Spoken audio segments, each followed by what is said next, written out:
Bayangkan, Doha, ibu kota Qatar yang biasanya penuh cahaya dan ketenangan, tiba-tiba berubah jadi lautan api. Bom Israel menghantam jantung kota, menewaskan 6 orang termasuk perwira tinggi militer Qatar. Serangan ini bukan sekedar ledakan, tapi sebuah tamparan keras terhadap kedaulatan Qatar. Yang lebih mengejutkan, Qatar ternyata menyimpan rahasia besar. Puluhan rudal balistik siap ditembakkan. Assalamualaikum warahmatullahi wabarakatuh. Halo sahabat semuanya, semoga kalian semua selalu diberi kesehatan, rezeki yang berkah, dan semoga semua hutang kita segera dilunasi oleh Allah Subhanahu wa Ta'ala. Amin. Sebelum kita lanjut, jangan lupa klik tombol like, subscribe, dan nyalakan lonceng notifikasi dan tulis di kolom komentar dari kota mana kalian menonton. Dukungan kalian sangat berarti untuk channel ini. Doha, ibu kota Qatar, malam itu seakan sedang menikmati ketenangan seperti biasanya. Jalan-jalan kota masih dipenuhi mobil mewah. Kafe-kafe modern ramai dengan obrolan hangat. Dan gedung-gedung tinggi menjulang memantulkan cahaya lampu kota yang gemerlap. Siapa sangka, di balik suasana damai itu, sebuah bencana besar sedang mengintai. Ketika jarum jam mendekati tengah malam, suara asing tiba-tiba memecahlangi Doha. Bukan suara pesawat komersial atau helikopter patroli, melainkan raungan sirene darurat yang mengagetkan seluruh warga. Lampu merah berkedip-kedip di sudut-sudut jalan, membuat orang-orang saling menoleh dengan wajah penuh tanya. Ada apa? Apa yang terjadi? Pertanyaan itu bergema di antara kerumpunan. Tak butuh waktu lama, 3 buah jet tempur F-16 melesat dari kejauhan. Dan setelah tepat berada di atas kota, tampak jet F-16 menjatuhkan beberapa bom. Orang-orang yang semula bingung kini mencerit ketakutan. Dalam hitungan detik, ledakan dahsyat mengguncang jantung kota Doha. Dentuman keras membuat kaca-kaca gedung pecah berhamburan. Gedung-gedung pencakar langit yang biasanya berdiri megah, kini bergetar seakan hendak runtuh. Ledakan itu diikuti guncangan hebat yang terasa hingga radius beberapa kilometer. Warga yang sedang berkumpul di taman kota berhamburan mencari perlindungan. Ada yang menunduk di balik mobil, ada yang berlari ke dalam gedung, ada pula yang terjatuh sambil menjerit memanggil keluarganya. Tangisan anak-anak bercampur dengan teriakan orang dewasa, menciptakan suasana kacau penuh kepanikan. Asap hitam pekat mulai membuncung tinggi, melingkupi kawasan yang selama ini dianggap paling aman diteluk. Aroma terbakar menusuk hidung. Api menyala di antara runtuhan gedung yang diterjang rudal. Dalam sekejap, kawasan bisnis yang biasanya ramai dengan pebisnis dan diplomat internasional berubah jadi medan bencana. Di layar televisi lokal, gambar-gambar mengerikan mulai tersaji. Reporter yang terbatal-batal menyampaikan kabar darurat. Kamera menyorot puing-puing berserakan, mobil-mobil ringsek dan tubuh-tubuh korbannya ditutupi pecahin putih seadanya. Wajah masyarakat Doha yang biasanya tenang kini dipenuhi ketakutan dan kesedihan. Yang lebih memilukan, di antara korban tewas terdapat seorang perwira tinggi militer Qatar. Sosok ini bukan orang biasa, ia adalah simbol kebanggaan nasional. Seorang tokoh yang dihormati karena dedikasinya menjaga keamanan negara. Kehilangan dirinya menjadi luka mendalam bukan hanya bagi keluarga, tetapi juga bagi seluruh rakyat Qatar. Bagi warga Doha, malam itu akan dikenang selamanya sebagai malam kelam. Kota yang identik dengan stadion megah, hotel bintang 5, dan pusat diplomasi internasional, kini luluh lantak diterjang rudal Israel. Ledakan itu bukan sekadar menghancurkan bangunan, tapi juga merobek rasa aman yang selama ini mereka banggakan. Aparat keamanan segera menutup akses menuju lokasi serangan. Kendaraan darurat berjejer di jalan. Sirene meraung tanpa henti. Para tenaga medis bekerja keras, meski kondisi penuh risiko. Debu dan asap membuat nafas terasa sesak, namun mereka terus berjuang mengevakuasi korban. Setiap detik begitu berharga, karena di balik reruntuhan mungkin masih ada nyawa yang bisa diselamatkan.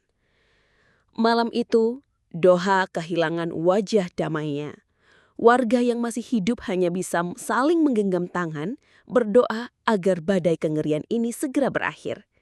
Tapi di hati mereka, satu perasaan yang lebih besar sedang tumbuh.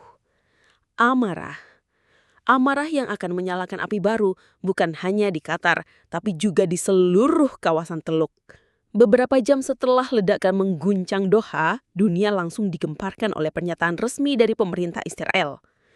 Dengan nada percaya diri, juru bicara militernya mengatakan bahwa serangan itu adalah operasi pencegahan untuk menghentikan ancaman teroris yang disebut-sebut bersembunyi di Qatar. Nama yang mereka soroti adalah Khalil Al-Hoya, salah satu pimpinan senior Hamas yang memang dikenal memiliki jaringan internasional. Namun apa yang terdengar dari podium Israel justru menimbulkan tanda tanya besar. Bagaimana mungkin sebuah operasi yang diklaim menargetkan tokoh teroris justru berakhir dengan kematian 6 orang warga Qatar, termasuk seorang perwira tinggi militernya? Dunia internasional langsung menyorot kontradiksi ini. Di media sosial, tagar hashtag Pray for Doha dan hashtag Israel Attack on Qatar menjadi trending dalam hitungan menit. Warga Qatar yang marah menyebut alasan Israel hanyalah kedok. Kalau benar ingin memburu Hamas, kenapa harus menghantam jantung ibu kota kami? Kenapa harus membunuh rakyat sipil? Demikian komentar pedas yang ramai muncul di berbagai forum. Bahkan media barat yang biasanya netral, kali ini ikut mempertanyakan legalitas serangan tersebut. Pakar hukum internasional pun angkat bicara. Menurut mereka, tindakan Israel jelas melanggar prinsip kedaulatan negara. Tidak ada deklarasi perang, tidak ada peringatan resmi. Tiba-tiba rudal ditembakkan ke ibu kota negara lain. Ini bukan sekadar operasi militer, melainkan serangan sepihak yang bisa memicu eskalasi kawasan. Di Doha sendiri, suasana semakin panas. Warga yang selamat dari serangan merasa dihina dengan dalih Israel. Mereka tahu kota mereka bukanlah medan perang. Doha selama ini dikenal sebagai pusat diplomasi, tempat konferensi internasional digelar, dan mediator dalam banyak konflik di Timur Tengah.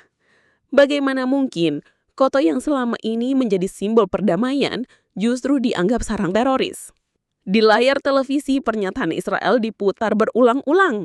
Namun semakin sering diputar, semakin banyak orang yang merasa muak. Gambar di lapangan berbicara lebih keras daripada kata-kata. Gedung hancur, kaca pecah, mayat terbujur kaku, dan tangis keluarga korban. Apakah ini yang mereka sebut membela diri? Tanya seorang warga Doha dengan nada getir. Media Arab pun kompak mengecam. Mereka menyebut serangan Israel bukan hanya bentuk agresi, tapi juga arogansi. Qatar, negara kecil dengan pengaruh besar di kawasan, jelas tidak bisa diremehkan. Serangan ke ibu kotanya dianggap sebagai penghinaan terbuka bukan hanya kepada pemerintah, tapi juga kepada seluruh rakyatnya. Pemerintah Qatar tidak tinggal diam. Di balik layar, para diplomatnya langsung bergerak, menghubungi sekutu-sekutu strategis di Eropa, Amerika, hingga Asia. Mereka ingin memastikan bahwa narasi Israel tidak sepenuhnya dikuasai media internasional. Kami tidak sedang menampung teroris. Kami sedang diserang. Demikian bunyi pernyataan keras yang disebarkan ke berbagai kantor berita. Sementara itu, para analis militer mulai menilai ada motif lain di balik serangan tersebut. Ada yang menyebut Israel ingin mengirim pesan politik, ada pula yang menilai ini cara mereka menguji reaksi Qatar.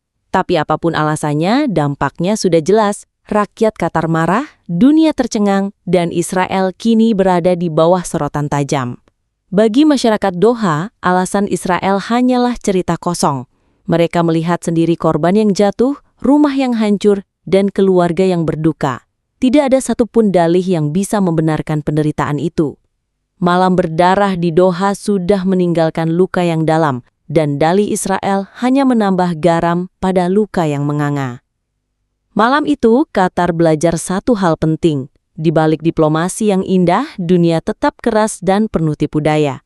Israel mungkin merasa bisa bersembunyi di balik narasi operasi pencegahan. Tetapi di hati rakyat Qatar, alasan itu sudah dicatat sebagai bentuk penghinaan yang tak akan mudah dilupakan.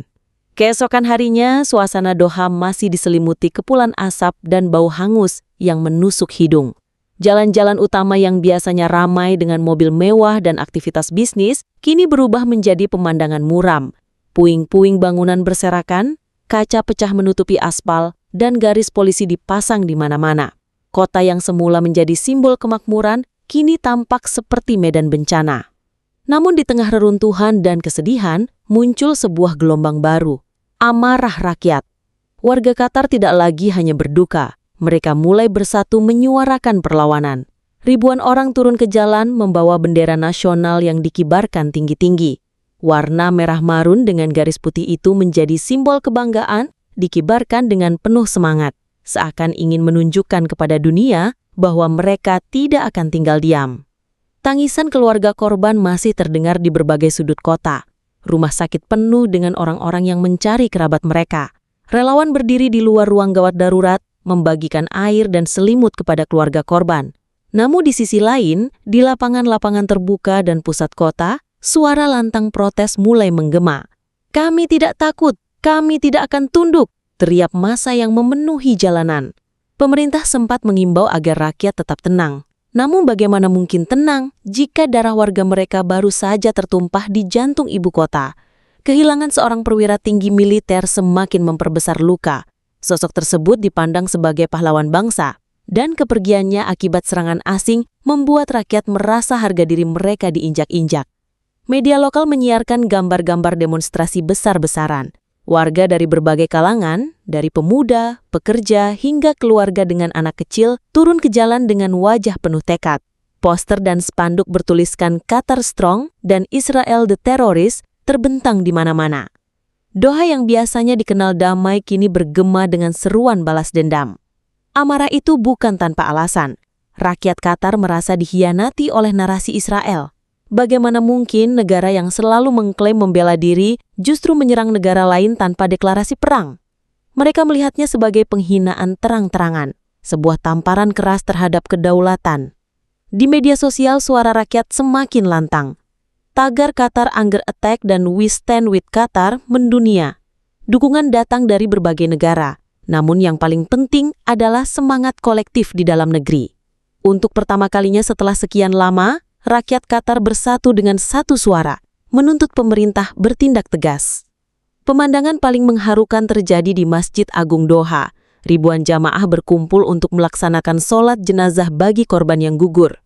Tangis pecah ketika nama perwira tinggi militer yang tewas disebutkan dalam doa. Imam masjid menyerukan agar rakyat tetap kuat dan bersatu, karena kesabaran adalah bagian dari perjuangan. Namun di balik doa, semangat perlawanan semakin membara. Di sebuah lapangan besar, puluhan pemuda berbaris sambil menyanyikan lagu kebangsaan. Mereka berteriak serempak, "Qatar tidak akan pernah tunduk." Suasana itu membuat bulu kuduk siapapun yang menyaksikan berdiri. Doha yang semalam penuh kepanikan, kini berubah menjadi kota yang penuh semangat perlawanan. Bagi rakyat Qatar, serangan Israel tidak hanya merenggut nyawa dan merusak bangunan. Serangan itu telah menodai harga diri mereka sebagai bangsa. Dan harga diri adalah sesuatu yang tidak bisa ditawar. Mereka yakin, pemerintah harus menjawab dengan tindakan nyata. Hari itu, Qatar bukan hanya sedang berduka. Qatar sedang bangkit. Dari puing-puing dan air mata, lahirlah tekad baru. Tekad untuk melawan, untuk menjaga kehormatan, dan untuk menunjukkan kepada dunia bahwa mereka bukan bangsa yang bisa diremehkan. Hari itu, seluruh mata dunia tertuju ke Doha. Setelah malam berdarah yang merenggut nyawa warganya, termasuk seorang perwira tinggi militer, pemerintah Qatar akhirnya menggelar konferensi pers darurat. Aula besar kantor pemerintahan dipenuhi wartawan internasional. Kamera-kamera televisi dari berbagai negara berjejer rapi menunggu pernyataan resmi dari pucuk pimpinan Qatar.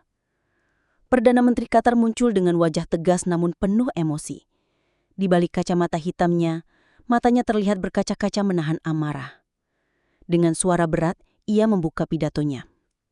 "Serangan Israel di jantung ibu kota kami bukan hanya serangan terhadap Qatar, tetapi serangan terhadap kedaulatan, kehormatan, dan kemanusiaan. Apa yang dilakukan Israel bukanlah operasi pencegahan. Itu adalah terorisme negara. Itu adalah tindakan pengecut." Kalimat itu disambut tepuk tangan keras dari hadirin yang terdiri dari pejabat dan perwakilan militer. Namun di luar gedung, ribuan rakyat Qatar yang menonton melalui layar besar juga bersorak, meneriakkan dukungan. Mereka ingin mendengar kalimat yang menegaskan bahwa pemerintah benar-benar berdiri di sisi rakyatnya. Dalam pernyataan resminya, Perdana Menteri menegaskan bahwa Qatar berhak mengambil langkah apapun untuk mempertahankan kedaulatannya. Ia mengumumkan bahwa sebuah rapat darurat tingkat tinggi dengan Menteri Pertahanan dan pejabat militer telah dilakukan. Hasilnya mengejutkan dunia. Qatar akan meningkatkan kesiapan militernya ke level tertinggi.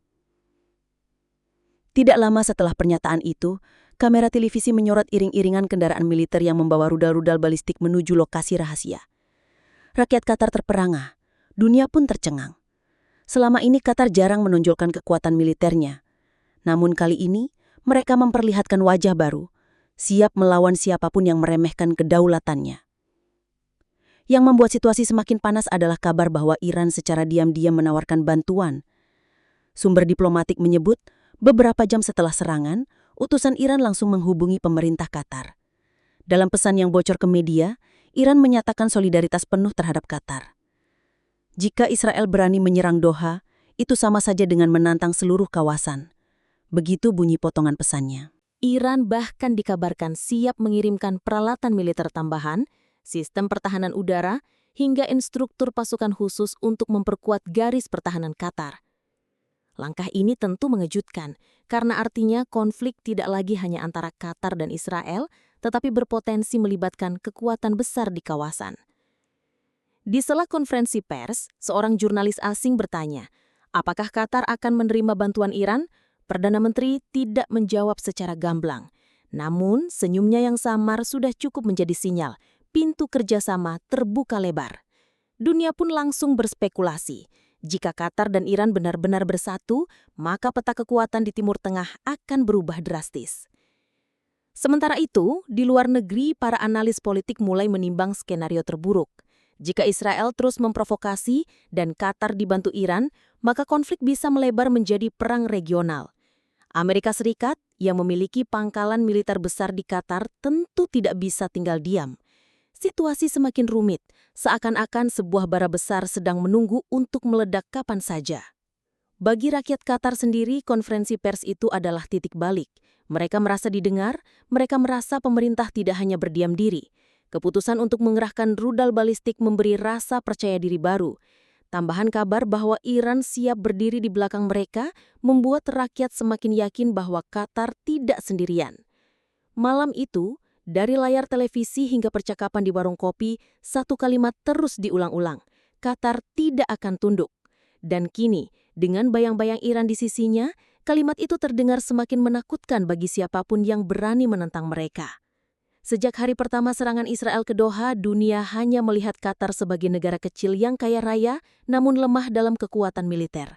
Qatar selama ini lebih dikenal dengan stadion-stadion megah, perusahaan energi raksasa, dan perannya sebagai mediator diplomasi internasional. Tak banyak yang menyangka, di balik semua itu, tersimpan rahasia besar yang selama ini dijaga rapat-rapat, persenjataan balistik modern. Sore itu, stasiun televisi menayangkan rekaman mengejutkan. Ratusan kendaraan militer terlihat bergerak beriringan keluar dari pangkalan rahasia di luar Doha. Truk-truk besar mengangkut rudal balistik yang ditutup terpal hijau tua. Kamera drone yang menangkap pemandangan itu membuat dunia terbelalak. Siapa sangka, Qatar ternyata memiliki puluhan rudal jarak jauh yang mampu mencapai target hingga ribuan kilometer. Gambar-gambar itu langsung viral. Media internasional ramai-ramai menayangkan tayangan eksklusif tentang wajah baru Qatar. Analis pertahanan di Eropa menyebut langkah Qatar ini sebagai kejutan besar. Negara yang selama ini tampak damai, kini menunjukkan kekuatan militer yang bisa mengubah peta geopolitik di Teluk. Bagi rakyat Qatar, pemandangan itu seperti obat penenang sekaligus pemantik semangat. Mereka merasa dilindungi. Jika sebelumnya ada rasa takut akan serangan susulan Israel, kini perasaan itu berubah menjadi keyakinan bahwa negaranya siap melawan. Anak-anak muda berteriak di jalanan, "Kami punya rudal, kami siap membalas." Namun di balik semua itu, dunia luar mulai khawatir. Jika rudal balistik benar-benar digunakan, maka perang terbuka tidak bisa dihindari. Rudal jarak jauh bukanlah senjata biasa. Sekali ditembakkan, konsekuensinya bisa sangat besar, bahkan bisa memicu keterlibatan negara-negara lain. Yang lebih menarik lagi, muncul kabar bahwa sebagian persenjataan itu didapat dari kerjasama rahasia dengan Iran beberapa tahun terakhir. Inilah alasan mengapa Iran dengan cepat menyatakan dukungannya kepada Qatar. Mereka bukan hanya sekutu politik, tetapi juga mitra militer yang diam-diam saling berbagi teknologi. Israel tentu tidak tinggal diam melihat Qatar memperlihatkan taringnya. Media di Tel Aviv melaporkan bahwa militer Israel sedang menyiapkan langkah antisipasi. Mereka memindahkan sistem pertahanan udara Iron Dome ke titik-titik strategis, seakan bersiap menghadapi hujan rudal kapan saja. Suasana semakin panas. Di Doha, rakyat semakin bersemangat. Poster-poster bergambar rudal dengan slogan "Qatar Stronger Than Ever" tersebar di berbagai sudut kota. Pemandangan yang sebelumnya jarang terlihat di Qatar kini jadi hal biasa. Parade militer, latihan pasukan khusus, hingga pengerahan tank ke perbatasan strategis. Namun, para pemimpin Qatar tahu, memperlihatkan kekuatan tidak sama dengan menggunakannya.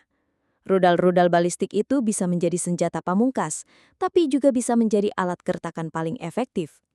Dunia kini menunggu, apakah Qatar benar-benar akan menekan tombol peluncur, atau hanya ingin menunjukkan bahwa mereka tidak bisa diremehkan? Di balik layar, pertemuan-pertemuan rahasia terus berlangsung. Qatar berkoordinasi dengan Iran, berdiskusi dengan sekutu-sekutu di kawasan, dan bahkan menjaga komunikasi dengan negara-negara barat yang memiliki pangkalan militer di tanahnya. Semua dilakukan untuk menyiapkan langkah berikutnya. Bagi rakyat Qatar, rahasia yang terbongkar ini memberi rasa bangga luar biasa. Mereka tidak lagi melihat negaranya sebagai negara kecil yang hanya bisa bersembunyi di balik diplomasi. Mereka kini tahu, jika harga diri bangsa diinjak, Qatar punya kemampuan untuk berdiri tegak dan melawan. Malam itu, di tengah suasana tegang, seorang warga Doha menuliskan kalimat sederhana di media sosial. Israel sudah meremehkan kami. Sekarang mereka tahu, kami tidak selemah yang mereka kira. Kalimat itu disukai dan dibagikan ratusan ribu kali, menjadi simbol semangat baru yang menyala di seluruh negeri. Doha kembali dipenuhi cahaya lampu kamera, namun kali ini bukan karena gemerlap gedung pencakar langit atau perhelatan internasional. Seluruh dunia menyorot Qatar, menunggu langkah besar apa yang akan diambil setelah rudal-rudal balistiknya dipamerkan. Pertanyaan utama pun menggema di media. Apakah Qatar benar-benar akan menembakkan rudalnya ke Israel, atau hanya sekadar gertakan? Di jalanan Doha, rakyat penuh semangat. Demonstrasi terus berlanjut, kali ini lebih teratur dan penuh simbol kebangkitan. Spanduk bertuliskan, "Balas dendam untuk Doha," terbentang di lapangan kota. Para pemuda menyalakan obor, sementara para ibu membawa foto korban serangan Israel sambil meneteskan air mata. Mereka bersatu, menyerukan satu hal, balasan nyata. Di sisi lain, pemerintah Qatar berada dalam dilema besar. Menggunakan rudal balistik berarti membuka babak baru, perang terbuka. Jika diluncurkan, Israel pasti akan membalas dengan kekuatan penuh. Bahkan, mungkin menyeret sekutu-sekutunya. Tapi jika Qatar hanya diam, rakyat bisa kehilangan kepercayaan pada pemimpinnya. Itulah sebabnya rapat-rapat darurat digelar hampir tanpa henti. Iran, yang sejak awal menawarkan bantuan, semakin gencar mendorong Qatar agar tidak takut. Menurut laporan bocoran, pejabat tinggi Iran bahkan berjanji akan mengirimkan pasukan dan sistem pertahanan udara tambahan jika Israel berani melakukan serangan lanjutan. Qatar tidak sendiri, begitu bunyi pesan solidaritas yang dikutip media. Israel tentu saja merespons dengan ancaman keras. Perdana Menteri Israel mengeluarkan pernyataan resmi bahwa negaranya tidak akan segan melakukan serangan yang lebih besar jika Qatar berani menekan tombol peluncur rudal. Iron Dome sudah siaga penuh, pesawat tempur patroli di langit, dan pasukan cadangan dipanggil kembali. Suasana tegang itu seperti dua pemain catur yang sudah memegang bidak terakhir, siap menjatuhkan raja lawan. Sementara itu, masyarakat internasional panik. PBB menggelar sidang darurat, menyerukan agar kedua negara menahan diri. Negara-negara Eropa mengutuk tindakan Israel, sekaligus meminta Qatar tidak gegabah. Amerika Serikat berada di posisi sulit. Di satu sisi adalah sekutunya Israel, di sisi lain mereka memiliki pangkalan militer besar di Qatar yang tidak mungkin ditinggalkan. Malam itu, Doha seperti duduk di atas bara. Rudal-rudal balistik telah ditempatkan di posisi strategis. Peluncur sudah siap siaga. Tentara bersenjata lengkap berjaga di setiap titik penting. Televisi lokal menayangkan gambar pasukan berbaris dengan wajah tegas, membuat rakyat yakin bahwa negaranya benar-benar bersiap untuk perang. Namun, di balik layar, strategi Qatar tampaknya lebih halus. Beberapa pengamat militer menilai bahwa langkah ini lebih condong ke perang psikologis. Dengan memperlihatkan kekuatan rudal, Qatar ingin mengirim pesan keras. Kami bisa menyerang kapan saja, jadi jangan coba-coba. Pesan itu ditujukan bukan hanya untuk Israel, tapi juga untuk dunia internasional agar tidak lagi memandang Qatar sebagai negara kecil tanpa daya. Bagi rakyat Qatar, pilihan itu sebenarnya tidak penting. Yang mereka lihat adalah negaranya berani berdiri tegak, menunjukkan harga diri, dan tidak gentar menghadapi negara sebesar Israel. Kehilangan nyawa perwira militer mereka tidak akan sia-sia jika dari tragedi itu lahir keberanian nasional yang lebih besar. Pada akhirnya, dunia hanya bisa menunggu. Apakah rudal-rudal itu akan benar-benar meluncur menembus langit atau hanya menjadi senjata yang diam di pangkalan, namun penuh wibawa? Tak ada yang tahu pasti. Yang jelas, serangan Israel ke Doha telah membuka babak baru dalam sejarah Teluk. Babak di mana Qatar, dengan segala kejutan militernya, kini menjadi pusat perhatian global. Dan di tengah malam yang tegang itu, rakyat Qatar menatap langit yang masih diselimuti asap. Mereka berbisik dalam hati, jika Israel berani lagi, kali ini mereka akan menerima balasannya. Sahabat semuanya, inilah babak baru yang membuat dunia tercengang. Serangan Israel ke Doha tidak hanya merenggut nyawa, tapi juga membangkitkan sisi lain Qatar yang selama ini tersembunyi. Pertanyaannya, apakah rudal balistik Qatar benar-benar akan menghujani Israel? Atau semua ini hanyalah peringatan keras? Silahkan tulis pendapat kalian di kolom komentar. Apakah Qatar akan berani melawan Israel secara terbuka? Jangan lupa tekan tombol like dan subscribe agar tidak ketinggalan kisah dramatis berikutnya. Wassalamualaikum warahmatullahi wabarakatuh.